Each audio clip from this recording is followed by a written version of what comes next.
ಇದು maximum minimum divert would bulb ಇದು solve minimum temperature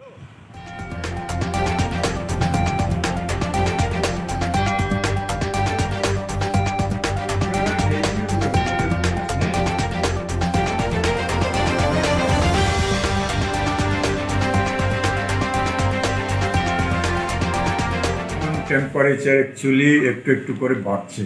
আমাদের পরশুদিন সবচেয়ে কম ছিল এই সিজনে, 7.5 ছিল। এখন আস্তে আস্তে বাড়ছে এবং 7 তারিখ অবধি আমাদের যে এক্সপেকটেশন যে বাড়বে, তো 13-14তে চলে যেতে পারে। তারপরে আবার একটু কমবে কয়েকদিন, 2-3 দিন, 11-12-র দিকে চলে আসবে। কিন্তু আলটিমেটলি 15 তারিখের পর থেকে টেম্পারেচার ধীরে ধীরে বাড়তে থাকবে।